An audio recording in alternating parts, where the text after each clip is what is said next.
అమృత, మరి కరుణకి బెయిల్ తీసుకురాలేదా? మీకు ఆవిడికి మధ్య సంబంధం ఉంది, కానీ నాకు ఆవిడికి ఏ సంబంధం లేదు. ముక్కు మొహం తెలియని వాళ్ళకి బెయిల్ తీసుకురావాల్సిన అవసరం నాకు లేదు. కరుణకి బెయిల్ ఇవ్వకపోతే నేను బయటికి రాను. ఇలాంటి దానికి నేను బెయిల్ ఇవ్వాలా? అవసరం లేదమ్మా. 10 మందికి చెప్పే స్థాయి నుంచి 10 మంది చేత చెప్పించుకునే స్థాయికి దిగజారిపోయారు.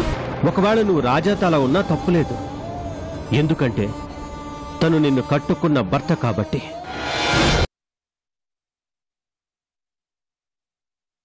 ఈ విషయంలో మాత్రం నిన్ను అభినందించకుండా ఉండలేకపోతున్నాను. నువ్వు నిజంగా చాలా గ్రేట్. లేకపోతే నన్ను హైర్ అఫీషియల్స్ ముందు అవమానిస్తాడా? నా మీదే కంప్లైంట్ ఇచ్చి నన్నే బెదిరిస్తాడా?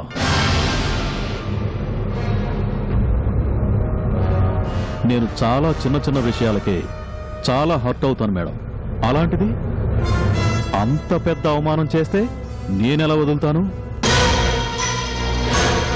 కానీ రాజా మామూలు వ్యక్తి కాదు చక్రవర్తి. తననుకుంటే ఏదైనా చేస్తాడు. చూసావుగా అతనుకున్న పలుకుబడి. అవసరమైతే నిన్ను, నీ ఉద్యోగాన్ని కూడా పీకించేయగల సత్తా ఉన్న మనిషి. ఇంత జరిగాక నీ మీద యాక్షన్ తీసుకోడు అన్న గ్యారంటీ లేదు. ఎందుకైనా మంచిది నీ జాగ్రత్తలో నువ్వుండు. ఎవ్వరూ నన్నేం చేయలేరు మేడం. ఒకవేళ ఆయన మాట విని నన్ను ఎవరైనా నిలదీస్తారని తెలిసే మీడియాని నేనే అక్కడికి పిలిపించి వాళ్ళిద్దరిని ఫోటోలు వీడియోలు తీయించాను. ఎందుకు అరెస్ట్ చేశావంటే నా దగ్గర సాక్ష్యం ఉండాలి కదా. అందుకే మీడియాని రప్పించాను. అందులో వాళ్ళిద్దరిని రెడ్ హ్యాండెడ్గా పట్టుకుని అరెస్ట్ చేసినట్లు చాలా క్లియర్గా ఉంది. దాన్నెవరూ కాదనరు కదా. మిగిలిన కేసుల్లో అయితే ఎవరైనా అడ్డు తగులుతారేమో గాని ఇలాంటి కేసుల్లో ఎవరూ సాయం చేయరు మేడం. ఎందుకంటే సహాయం చేస్తే వాళ్ళకే ప్రమాదం. ఇది సరిపోదు చక్రవర్తి. ఆ రాజాని ఇంకా ఇంకా ఏడిపించాలి. నా వ్యాపారాన్ని చాలాసార్లు చావు దెబ్బ కొట్టాడు. నన్ను చాలాసార్లు రకరకాలుగా అవమానించాడు. దానికి సరైన సమాధానం చెప్పాలి. అదెంత పని మేడం? ఈ పాటికే ఇదంతా నేను చేసిన పని అని ఆ రాజాకి తెలిసిపోయి ఉంటుంది. తెలిసినా ఏం చేయలేక పాపం చాలా కుమిలిపోతూ ఉంటుంటాడు. కుమిలిపోయి ఆగిపోడు. మనల్ని దెబ్బ కొట్టడానికి మార్గాలు ఆలోచిస్తూ ఉంటాడు చక్రవర్తి. నాకతని ఎత్తులు జిత్తులు బాగా తెలుసు. కానీ నువ్వు ఫస్ట్ టైం అతన్ని ఎదుర్కొంటున్నావు. ఎలా తట్టుకుంటావో చూసుకో. నాలాంటి వాడు ఇంతవరకు తనకి తగల్లేదు భార్గవి గారు. నేనేంటో ఇప్పుడు అర్థమైంది అతనికి. వీడితో ఎందుకు రాని భయపడి ఇంట్లో కూర్చుంటాడు గాని అతను నన్నేం చేయలేడు. మీరు నా గురించి వరి అవ్వకండి. వస్తాను.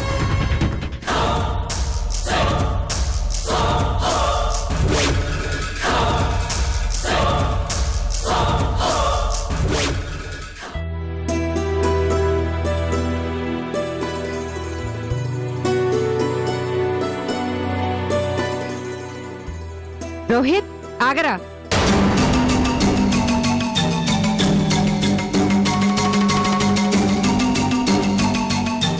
ఎక్కడికి వెళ్తున్నావురా?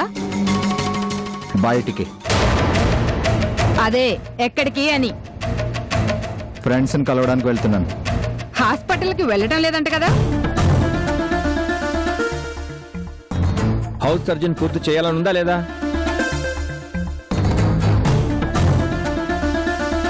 మీ నాన్నగారు అడుగుతుంటే సమాధానం చెప్పవే.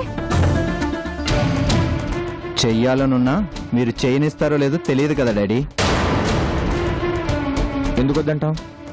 ఏమో, ఎప్పుడు అవునంటారో ఎప్పుడు కాదంటారో మీకే తెలియాలి. ఏంట్రా ఆ సమాధానం? ఏది అవునన్నారు, ఏది కాదన్నారు? అనుతో పెళ్లి కావాలనుకున్నది మీరే, వద్దంటున్నది మీరే. ఒక్కొక్కసారి ఒక్కొక్క డెసిషన్ తీసుకోవడం మీకు అలవాటేమో కానీ నాకు కాదు మమ్మీ. మేమేం కావాలని నా పిల్లని వద్దనలేదురా.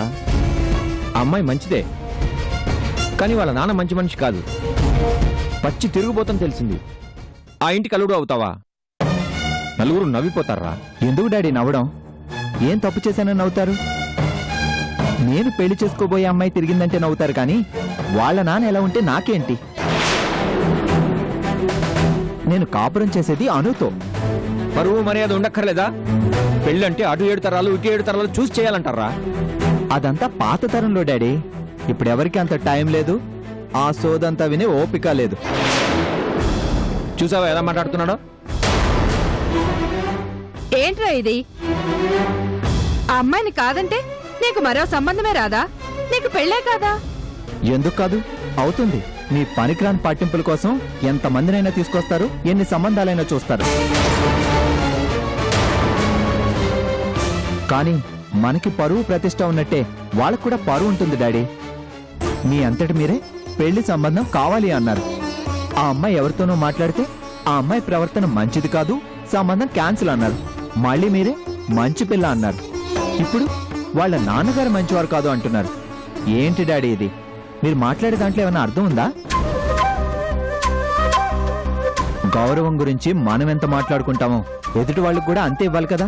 దానికి మనమేం చేస్తాంరా? అది వాళ్ళు చేతులారా చేసుకుంది. అయినా అమ్మాయి ఎలా మాట్లాడిందో చూసావుగా. వాళ్ళ నాన్నే ముఖ్యమంట. నువ్వు అవసరం లేదని మొహానే చెప్పేసింది. అలాంటి తనని ఇంకా అభిమానిస్తున్నావా? అలా చెప్పింది కాబట్టే ఇంకా ఎక్కువ అభిమానిస్తున్నాను మమ్మీ. వాళ్ళ నాన్నగారి గురించి మాట్లాడితే అను ఎందుకు ఊరుకోవాలి? ఆ ఒక్క విషయంతోనే ఆ అమ్మాయి వ్యక్తిత్వం ఎలాంటిదో మీకు అర్థం కాలేదా?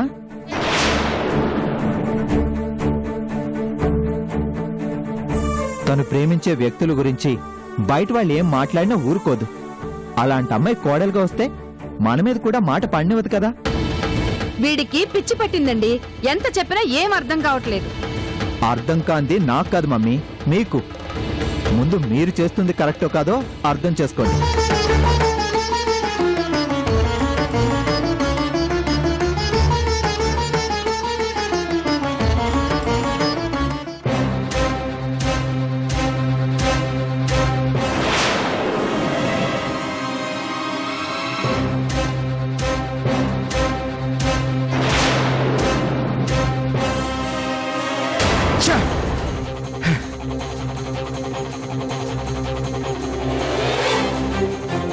ఏమైందిరా చిన్న? ఎందుకలా కోపడుతున్నావు? కోపం కాకపోతే మరేంట్రా? చూడరా, చూడు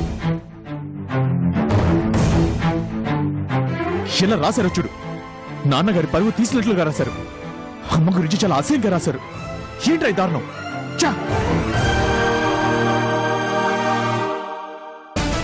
భార్యాభర్తల మధ్య అక్రమ సంబంధం ఉంది అని ఎలా రాస్తారా? వాళ్ళిద్దరూ తప్పు చేస్తూ దొరికిపోయారు అని రాయడం ఏంట్రా అసహ్యంగా? మరి వాళ్ళకి నిజం తెలియదు కదరా. తెలియకపోతే తెలుసుకుని రాయాలి, అంతేగాని ఎలా పడితే అలా రాసేస్తారా? కొంచెమైనా నిజమేంటో ఆలోచించరా? నువ్వు ఆవేశపడుతున్నావు గాని సరిగ్గా ఆలోచించటం లేదు చిన్నా.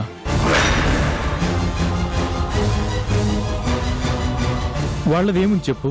అక్కడున్నది కొంచెమైతే దానికి 10 జోడించి రాస్తారు. అవతల వాళ్ళ గురించి తెలుసుకోవాల్సిన అవసరం వీళ్ళకేముంది చెప్పు?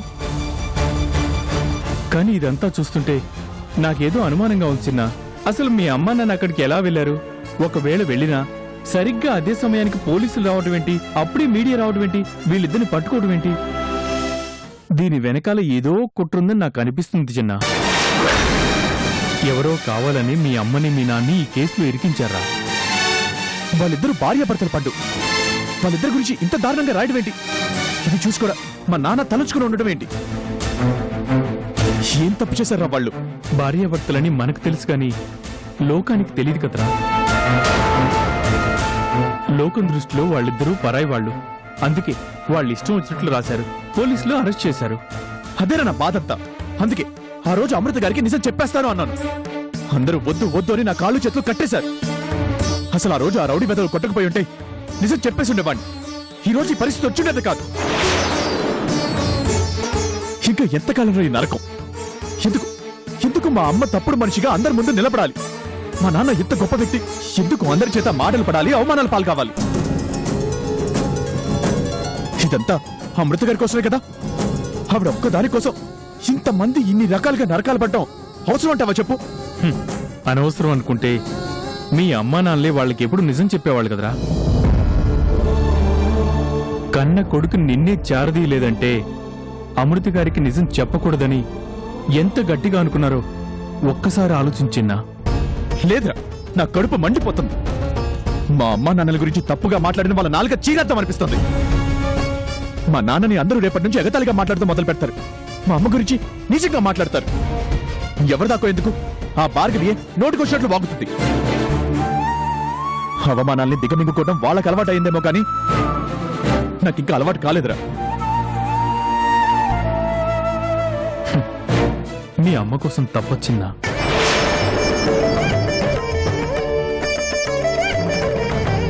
నీకు మీ అమ్మా నాన్నల గురించి తెలుసు.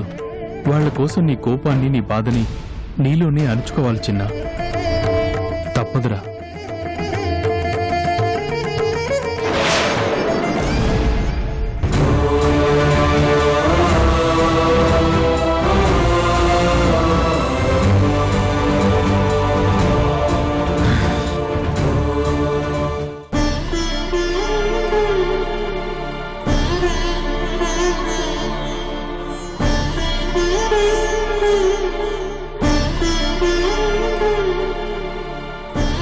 నీకు ఆవిడికి మధ్య సంబంధం ఉంది కానీ నాకు ఆవిడికి ఏ సంబంధం లేదు.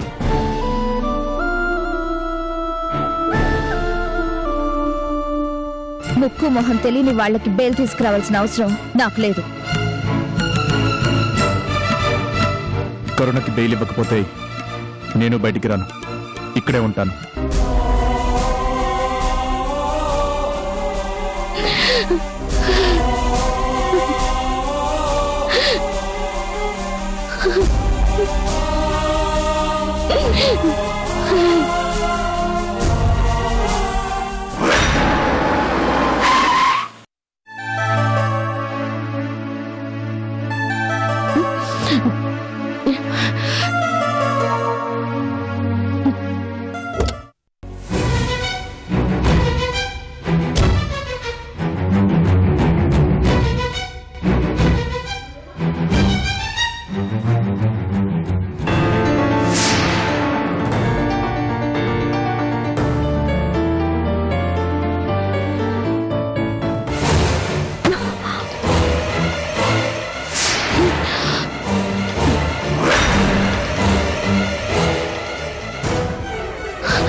వసు, ఏంటిది? మీరు ఇలాంటి వాళ్ళ? మీరు చాలా మంచి వాళ్ళు అనుకున్నాను. మీ గురించి అమృత అంటే ఏదేదో అనుకుంటే ఆవిడ పొరపాటు పడుతుంది, అనవసరంగా మిమ్మల్ని అనుమానిస్తుంది అనుకున్నాను. కానీ మీరు ఇంత నీచానికి దిగజారుతారని ఇదిగో ఇది చూసాకే అర్థమైంది. మీకు సిగ్గు అనిపించడం లేదా? అమృత ఆంటీ జీవితంలో ఎంత అలజడి చేస్తున్నారు. ఆవిడ పరువుని బజారు పాలు చేశారు. ఏదో వయసులో ఉన్నవాళ్ళు తిరిగినట్లు అంత బహిరంగంగా ఎలా రిసార్ట్స్ కు తిరిగారా ఆంటీ? మిమ్మల్ని అసలు ఆంటీ అని పిలవాలంటేనే అసహ్యంగా ఉంది. మీ వల్ల ఎంతమంది ఎన్ని రకాలుగా బాధపడుతున్నారో తెలుసా? ఈ విషయం బయటికి తెలిస్తే అను జీవితం ఏమవుతుందో ఆలోచించారా? తండ్రి అలాంటి వ్యక్తి అని తెలిస్తే అనుని ఎవరైనా పెళ్లి చేసుకుంటారా?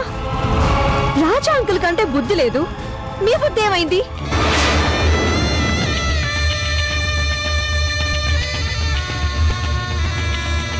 మీరిలాంటి వాళ్ళు కాబట్టే ఆ దేవుడు మీకు మీ బిడ్డని దూరం చేసినట్టున్నాడు. లేకపోతే వసో వసో వసో వసో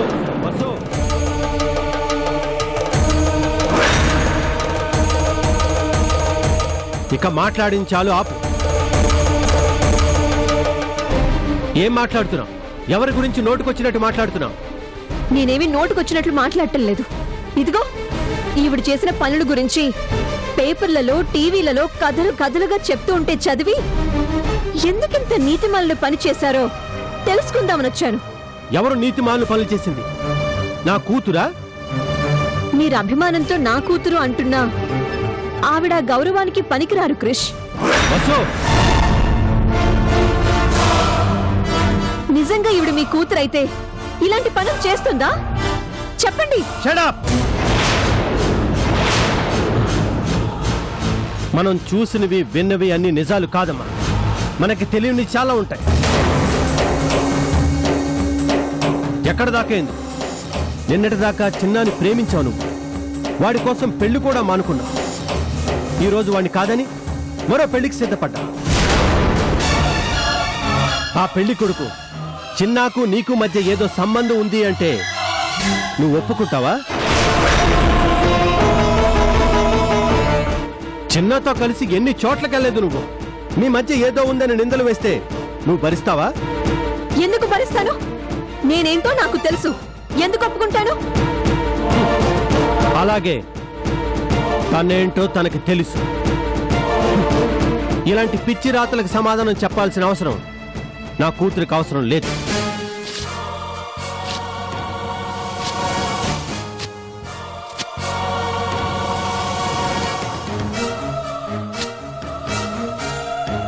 పేపర్ని చింపేసినంత మాత్రాన తప్పులు ఒప్పైపోవు క్రిష్. ఈవిడ వల్ల అనవసరంగా అమృత ఆంటీకి అన్యాయం జరుగుతుంది. తను ఎంత నరకం అనుభవిస్తుందో మీకు అర్థం కావటం లేదు. నరకం అనుభవిస్తుంది అమృత కాదు, ఇదిగో నా కూతురు చందు.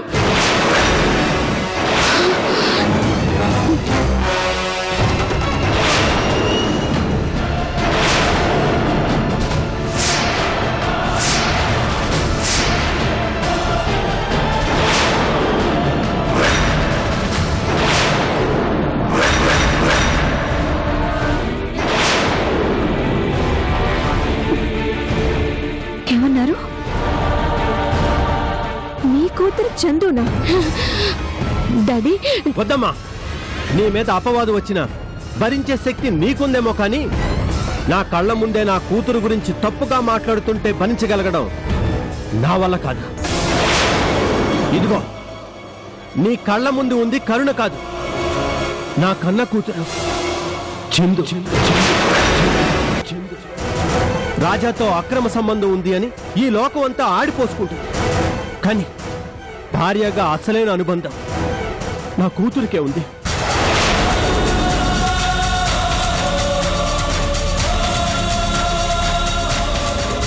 రాజాకి భార్యగా అమృత కంటే ముందు ఆ హక్కుని, ఆ గౌరవాన్ని దక్కించుకుంది నా కన్న కూతురైన ఈ చందునే.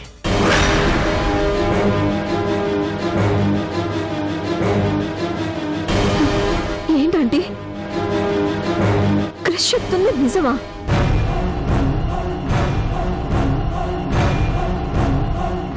నిజంగానే మీరు చందునా?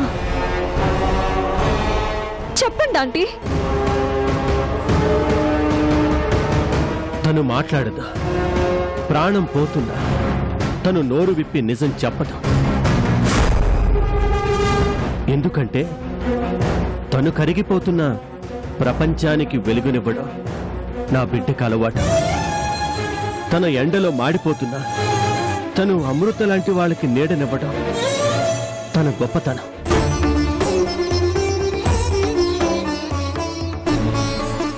నాకేం అర్థం కావటం లేదు క్రిష్. ఈవిడ చందు ఆంటీ అయితే కరుణగా ఎలా మారింది?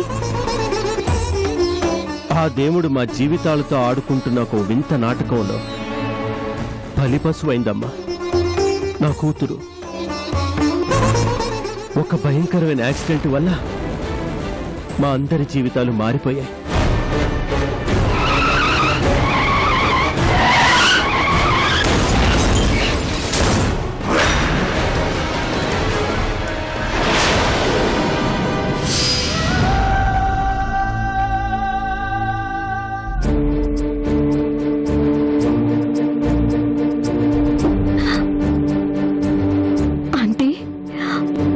నన్ను క్షమించండి ఆంటీ. నిజం తెలియక మీ మీద చాలా నిందలు వేశాను. అందరిలానే నేను మిమ్మల్ని అపార్థం చేసుకున్నాను. నువ్వు అపార్థం చేసుకుంది చందుని మాత్రమే కాదమ్మా, చిన్నాని కూడా.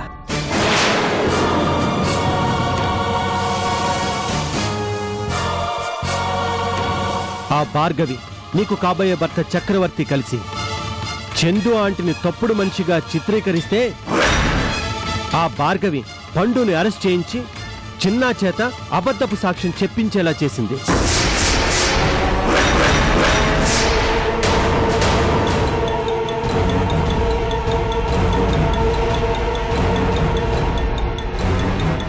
నిజం వసు, చిన్నాకి మరో మార్గం లేక కోర్టులో నీకు వ్యతిరేకంగా సాక్ష్యం చెప్పి నీకు దూరం అయ్యాడు.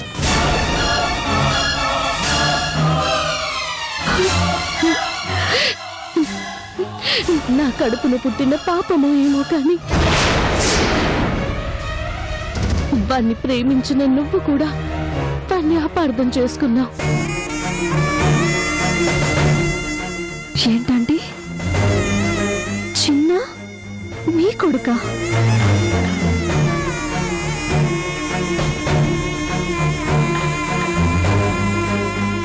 అవునమ్మా, రాజాకి నా కూతురు చందుకి పుట్టిన కొడుకు.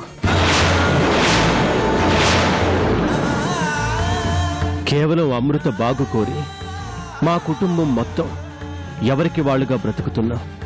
కనీసం చివరికి తల్లిదండ్రులుగా కూడా చెప్పుకోలేక వీళ్ళు ఎంత సతమతమైపోతున్నారు నీకు తెలుసా అమ్మా?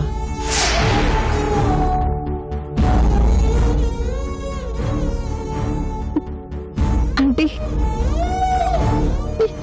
నా మీద ఎన్ని నిందలు పడినా నేను తట్టుకోగలను వసు.